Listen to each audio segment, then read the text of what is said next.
Assalamualaikum warahmatullahi wabarakatuh. Saya Gita Purnamasari dari jurusan Fisika Universitas Diponegoro. Dalam video ini, saya akan menyampaikan tentang metode uji radiografi umum. Tujuan dari video ini adalah untuk menyelesaikan ujian tengah semester mata kuliah Praktikum Fisika Radiologi Diagnostik dan Radioterapi. Tujuannya yaitu dapat menyebutkan dan memahami metode uji radiografi umum terbaru yang sudah diupdate. Pokok bahasannya yaitu pendahuluan, peralatan pengujian, dan metode uji. Proses penerbitan hasil uji kesesuaian sesuai dengan ketentuan Perba nomor 2 tahun 2018, pedoman uji kesesuaian, pedoman evaluasi LHU, surat edaran Kepala Bapeten, surat keputusan Direktur DKKN. Personil yang terlibat, tugas dan tanggung jawab tenaga ahli. Pasal 17.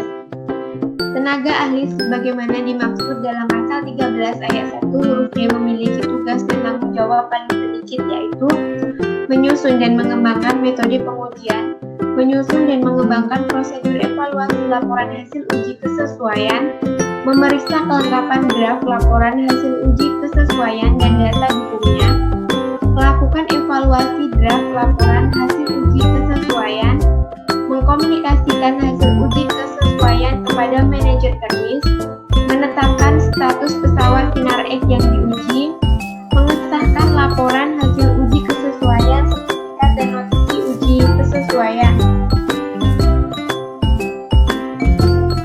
Tugas dan tanggung jawab penguji berkualifikasi. Pasal 18. Penguji berkualifikasi sebagaimana dimaksud dalam pasal 13 ayat 1 huruf E memiliki tugas dan tanggung jawab paling sedikit. Melakukan kegiatan pengujian, menyusun draft laporan hasil uji kesesuaian, memperhatikan aspek mutu dan ketentuan keselamatan radiasi pada setiap pelaksanaan pengujian.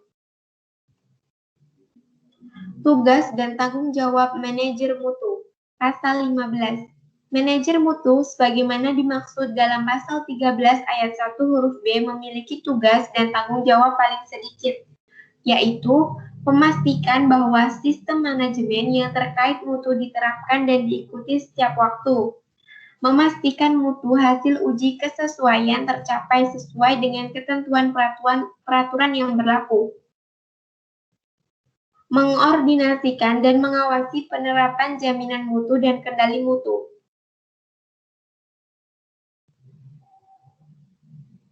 Tugas dan tanggung jawab manajer teknis. Pasal 16. Manajer teknis sebagaimana dimaksud dalam pasal 13 ayat 1 huruf C memiliki tugas dan tanggung jawab paling sedikit, yaitu memastikan sumber daya untuk kegiatan pengujian terpenuhi sesuai dengan standar pelayanan, memastikan penerapan kendali mutu pada kegiatan pengujian dan evaluasi draft laporan hasil uji kesesuaian, memastikan pengujian dilakukan oleh penguji berkualifikasi yang terdaftar dan sesuai dengan lingkup pengujian yang diterapkan. Memastikan bahwa penguji berkualifikasi melaksanakan ketentuan keselamatan radiasi. Peralatan pengujian, luxmeter, wajib terkalibrasi, alat uji kolimasi dan ketegaklurusan berkas, X-ray multimeter, detektor dan base unit atau wajib terkalibrasi, filter aluminium atau all tipe 1100 lebih besar 99%, plat PB atau timbal ketebalan 2-3 mm, surveimeter atau wajib terkalibrasi, lembaga Phantom Perspect atau Phantom PMMA abdomen, atenuator, aluminium 21 mm. Metode uji, parameter uji, yang pertama kolimasi. Kolimasi dibagi menjadi beberapa parameter uji. Yang pertama, iluminasi selisih lapangan kolimasi, ketegaklurusan berkas. Yang kedua, generator dan tabung. dibagi menjadi beberapa parameter uji. Yang pertama, akurasi tegangan, akurasi waktu, linearitas, reproduksibilitas, dan HVL. Yang ketiga, kebocoran tabung. Yang keempat, AEC. AEC dibagi menjadi beberapa parameter uji, yaitu yang pertama, timer darurat, yang kedua, densitas, standar, dan uniformitas, yang ketiga, penjejakan, yang keempat, waktu respon minimum. Yang pertama, kolimasi. Kolimasi berkas sinar X di radiografi umum berpengaruh terhadap dosis pasien dan kualitas citra. Kolimasi membatasi area yang diinginkan sehingga mengurangi dosis total yang diterima pasien dan meminimalkan resiko radiasi. Kolimasi yang tepat menjadi salah satu aspek untuk mengoptimalkan teknik pencitraan radiografi. Kolimasi mencegah paparan terhadap area yang tidak perlu di luar area target, dan juga meningkatkan kualitas citra karena menghasilkan lebih sedikit radiasi hambur. Parameter uji pada kolimasi, yang pertama iluminasi. Iluminasi tujuannya mengukur tingkat pencahayaan yang diperoleh dari berkas cahaya kolimator. Alat Luckmeter lolos 100 look. Langkah uji, pastikan cahaya ruangan saat mengukur latar sama dengan cahaya ketika pengujian. Yang kedua, atur jarak SSD 100 cm. Yang ketiga, hidupkan lampu kolimator pada kolimasi 25 x 25 cm. Yang keempat, tempatkan Luckmeter di pusat kolimasi dan paralel dengan sumbu anoda dan katoda. Yang kelima, untuk latar, letakkan Luckmeter pada pusat kolimasi, ukur iluminasi saat lampu kolimator mati. Yang keenam, untuk iluminasi, letakkan Luckmeter pada 4 area. Ukur iluminasi tiap area saat lampu kolimator menyala. Ketujuh, analisa iluminasi. Rata-rata iluminasi terukur di kurang latar. Yang kedua, ada selisih lapangan kolimasi. Tujuannya mengetahui selisih lapangan kolimasi dengan lapangan berkas sinar X, alat kolimator, dan beam alignment test tool. Lolos delta X atau delta Y sama dengan 2%. Langkah uji, letakkan reseptor citra atau KC 24 × 30 cm di permukaan datar. Yang kedua, letakkan reseptor citra di tengah kolimasi dan atur jarak fokus dengan reseptor citra 100 cm. Yang ketiga, pastikan kerataan kolimator, tabung, dan permukaan reseptor citra menggunakan waterpass. Yang keempat, pastikan sumbu anoda dan katoda paralel dengan reseptor citra. Yang kelima, tempatkan kolimator dan beam alignment test tool di tengah KC dan rata atau waterpass. Yang keenam, tempatkan marker inisial RS dan tanggal pengujian pada kaset. Yang ketujuh, atur kolimasi 18 x 14 cm atau sesuai ukuran pada test tool. Yang kedelapan, pastikan titik pusat kolimator dan beam alignment test tool berhimpitan dengan pusat cahaya. Yang kesembilan, lakukan eksposi dengan kondisi penyinaran sesuai kondisi pesawat sinar X. Yang kesepuluh, catat nilai X1, X2, Y1, dan Y2. Yang ketiga, ketegaklurusan berkas. Tujuannya mengevaluasi ketegaklurusan sinar X dengan pusat berkas cahaya, alat kolimator, dan beam alignment test tool. Lolos 3 derajat. Langkah uji, yang pertama, cek ketegaklurusan berkas sinar X pada citra hasil uji kolimasi. Yang kedua, catat penyimpangan titik fokus berdasarkan posisi titik pusat pada lingkaran dalam atau luar. Yang ketiga, analisa data hitung nilai pergeseran titik fokus pada film. Yang kedua, generator dan tabung sinar X. Yang pertama, akurasi ketegangan. Tujuannya melihat kesesuaian antara tegangan setting di panel kontrol dengan tegangan yang terbaca di alat ukur. Alat non-invasif kilovoltmeter, misal Unforce dan Piranha Waterpass dan meteran. Lolos error maksimum 10%. Langkah uji yang pertama, posisikan berkas radiasi tegak lurus terhadap meja pasien atau bookie stand. Yang kedua, pindahkan filter tambahan bila ada. Jika tidak dapat dipindahkan, catat kondisi ini. Yang ketiga, atur jarak kilovoltmeter dan fokus pada 100 cm. Yang keempat, atur kolimasi atau disarankan 25 cm dikali 25 cm. Yang kelima, letakkan detektor pada posisi tegak lurus menghadap tabung, gunakan waterpass. Yang keenam, tentukan kondisi eksposi miliampere dan sekon atau miliampere sekon tetap pada 20 miliampere sekon atau waktu eksposi pada 0,1 sekon 0,2. Yang ketujuh, lakukan 1 kali eksposi di setiap variasi KVP sesuai penggunaan klinis dan memperhatikan rating tabung. Ulangi dengan kenaikan 10 kV/meter, lakukan paling sedikit 3 variasi.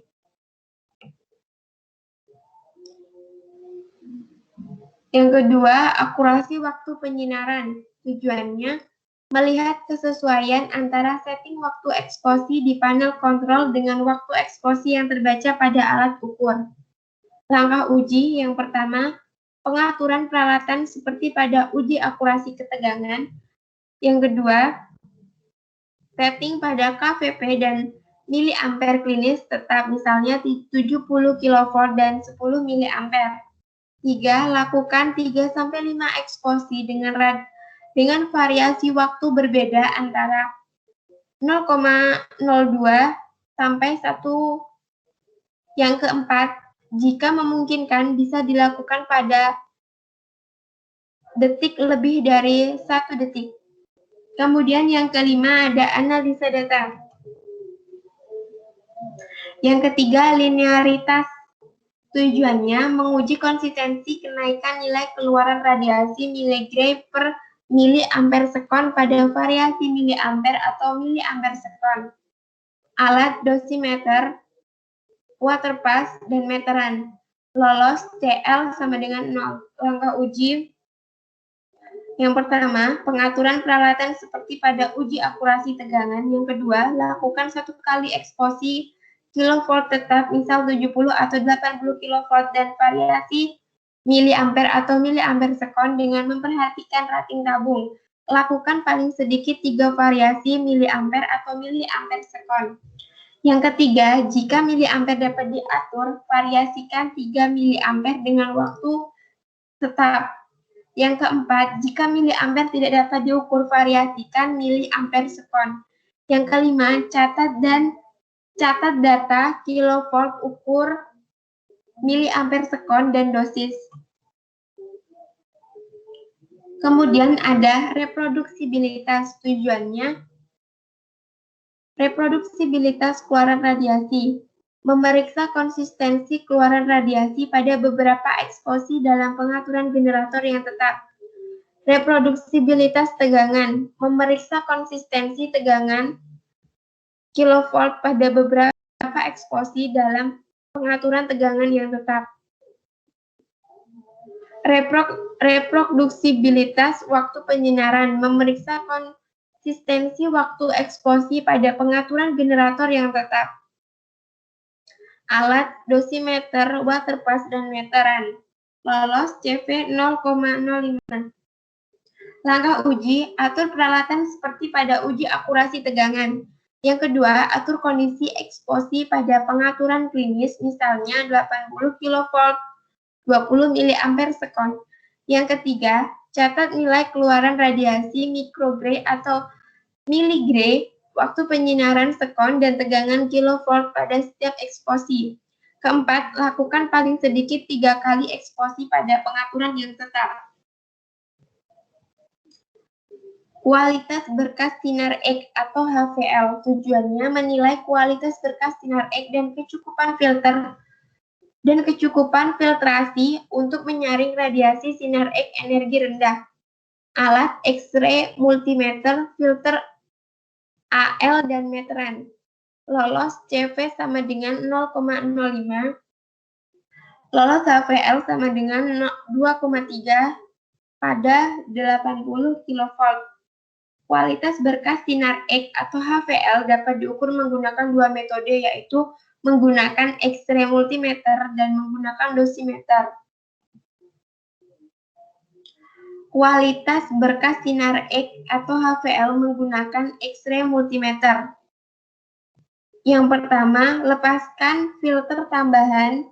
Namun jika filter tambahan terpasang tetap dan tidak dapat dilepas, maka pengujian HVL dilanjutkan sesuai kondisi yang ada.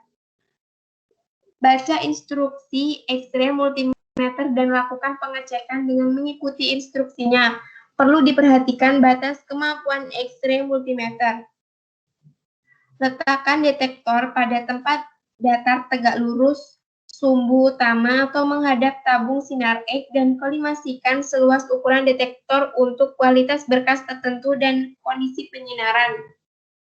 Jika pesawat dapat diatur pada 80 kV, atur pesawat di 80 kV dan ekspos paling sedikit 1 kali. Catat nilai HVL yang terukur. Jika pesawat tidak dapat diatur pada 80 kV, maka atur pesawat pada beberapa kondisi penyinaran, misalnya 65 kV, 75 kV, 85 kV, 90 kV dengan miliampere sekon tetap. Catat masing-masing HVL-nya. Lakukan interpolasi pada rentang nilai maksimal kurang lebih 5 kV terhadap nilai yang akan ditentukan, misal 80 kV. Kualitas berkas sinar X HVL menggunakan dosimeter. Atur kolimasi disarankan pada luas 10 cm dikali 10 cm. Ukur dosis radiasi tanpa menggunakan filter tambahan atau sesuai asalnya dengan faktor eksposi 80 kV dan miliampere sekon tetap. Data ini merupakan data D0. Tentukan nilai 50% dari dosis tanpa filter atau setengah D0. Letakkan filter aluminium pada kolimator dengan menambah ketebalan filter hingga dosis berkurang sekitar 50% dari dosis tanpa filter. Disarankan ketebalan filter aluminium mulai dari 1 mm, 1,5 mm, 2 mm, 2,5 mm, 3 mm, 3,5 mm, dan seterusnya. Catat data tebal filter dan dosis pada setiap pengukuran. Catat filter tambahan yang dianalogikan sebagai filter tetap. Kebocoran tabung. Tujuannya untuk mengetahui posisi dan nilai kebocoran wadah tabung. Parameter uji ini diharuskan dilakukan terhadap 1. Pesawat sinar X baru. 2. Pesawat sinar X yang mengalami penggantian tabung, insersi atau wadah tabung. Ketiga, pesawat sinar X terpasang tetap yang pindah ruangan. Kebocoran tabung dilakukan pada dua jenis pesawat, yaitu pesawat dengan mode miliampere dan S terpisah. Yang kedua, pesawat dengan mode miliampere sekon. Kebocoran tabung untuk pesawat dengan mode miliampere dan S terpisah. Langkah uji yang pertama, catat nilai kilovolt maksimum dan arus kontinu pada pesawat. Kedua, posisikan kolimator pada posisi tertutup saat tidak ada celah. Pastikan tidak ada celah dengan menyalakan lampu kolimator. 3. Tambahkan plat PB atau timbal pada permukaan jendela 3 kolimator yang telah ditutup. 4. Atur kondisi eksposi kilovolt maksimum atau pada nilai yang mendekati maksimum dengan miliampere rendah dan waktu eksposi paling kurang 0,5 sekon. 5.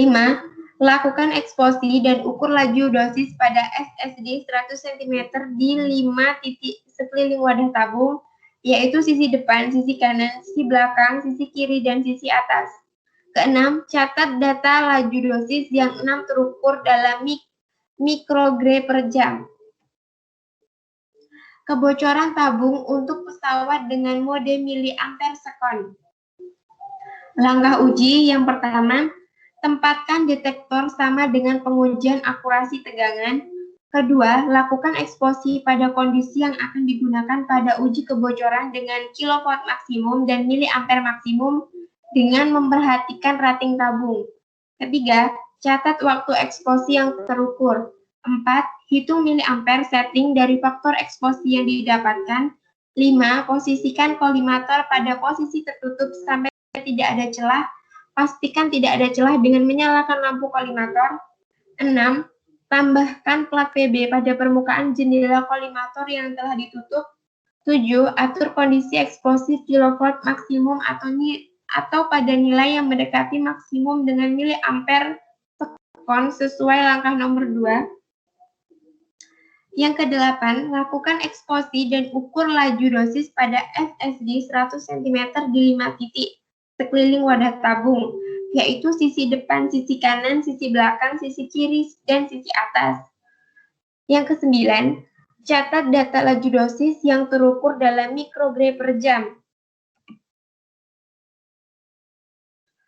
AEC. Yang pertama, timer darurat. Tujuan, memastikan timer darurat berfungsi dengan baik pada fungsi AEC. Alat multimeter 2 mm PB, lolos, tim cut off kurang lebih 6 sekon miliampere second sama dengan 600 miliampere second. Langkah uji, letakkan plat PB atau timbal di atas baki tempat di atas AEC sehingga menutupi seluruh detektor AEC.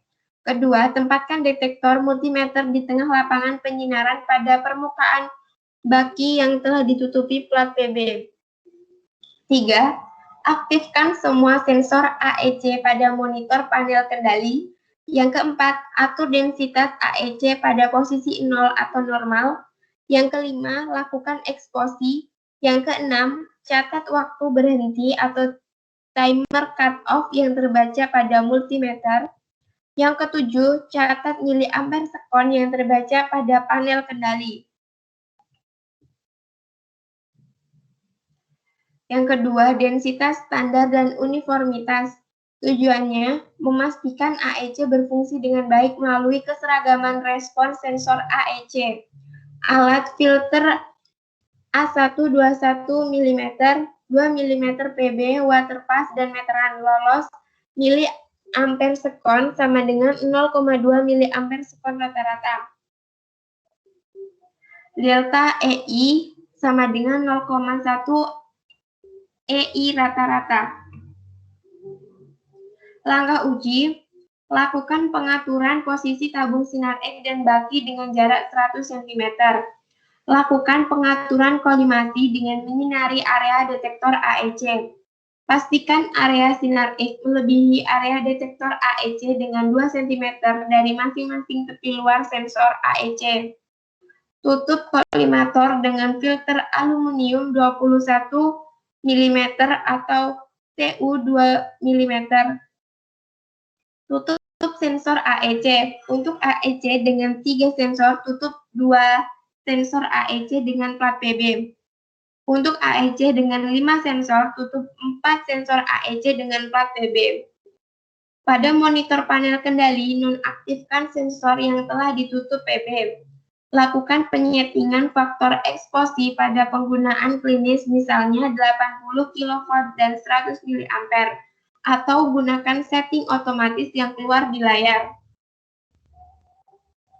Masukkan reseptor citra pada baki dan lakukan eksposi, catat miliampere second dan indeks paparan. Lakukan pengulangan untuk area detektor AEC yang lain.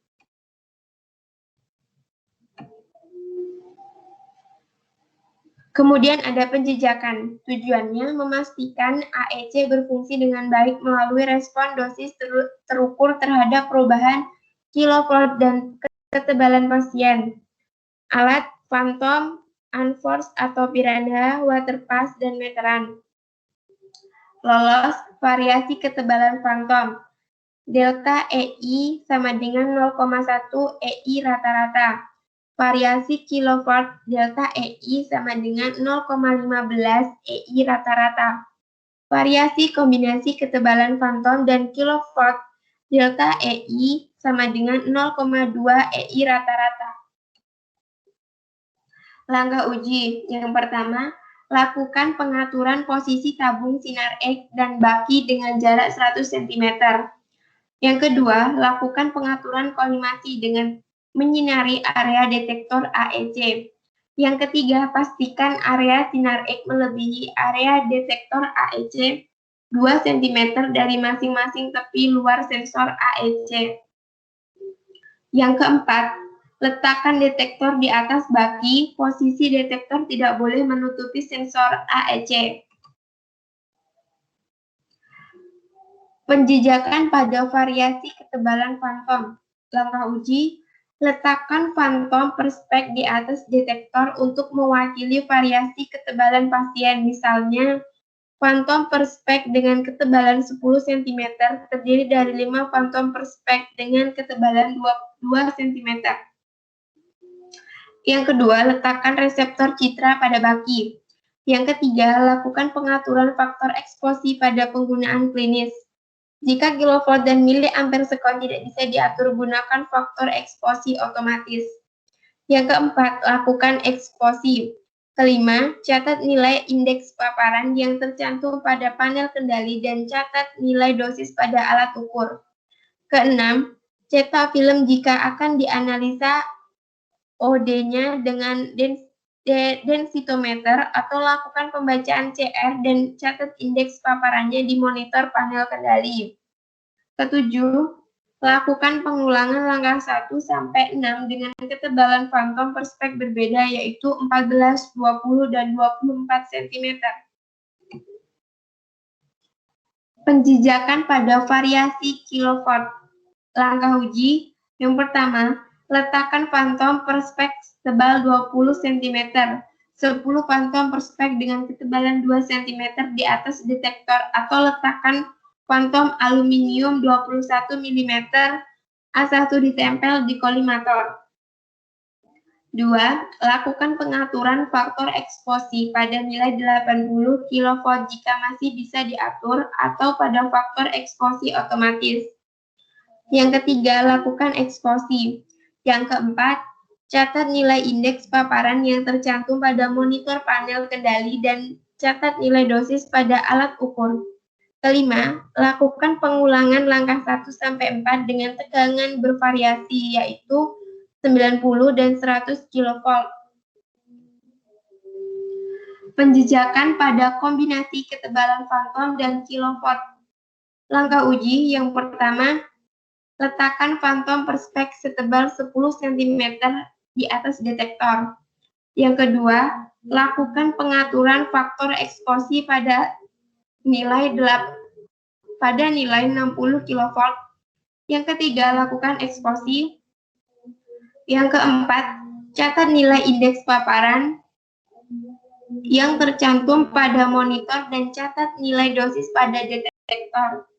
Yang kelima, lakukan pengulangan langkah 1-4 dengan melakukan kombinasi ketebalan dan kilovolt. 60 kV dan ketebalan fantom 15 cm, 80 kV dan ketebalan fantom 20 cm, sampai seterusnya. Waktu respon minimum tujuannya memastikan AEC berfungsi dengan baik melalui nilai waktu respon minimumnya. Alat fantom, Uniforce atau Piranha, nilai lolos uji. Respon min sama dengan 20 milisekon untuk generator satu fase. Respon min sama dengan 1-3 milisekon untuk generator 3 fase dan HF. Langkah uji yang pertama, lakukan pengaturan posisi tabung sinar X dan baki dengan jarak 100 cm. 2. Lakukan pengaturan kolimasi dengan menyinari area detektor AEC.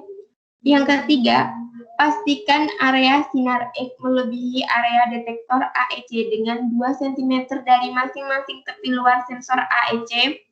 Yang keempat, letakkan detektor di atas baki. Detektor tidak boleh menutupi sensor AEC. Yang kelima, letakkan phantom perspek di atas detektor setebal 10 cm atau lebih. Yang keenam, lakukan pengaturan faktor eksposi pada nilai 120 kW dan 200 mA. Yang ketujuh, lakukan eksposi. Yang kedelapan, catat waktu eksposi yang tampak pada layar monitor panel kendali dan yang tercantum pada alat ukur. 9. Lakukan pengulangan langkah ke-4 sampai ke-7 dengan mengurangi phantom perspek satu persatu sampai waktu yang tercantum di monitor panel kendali atau alat ukur konstan. Terima kasih telah menonton video ini.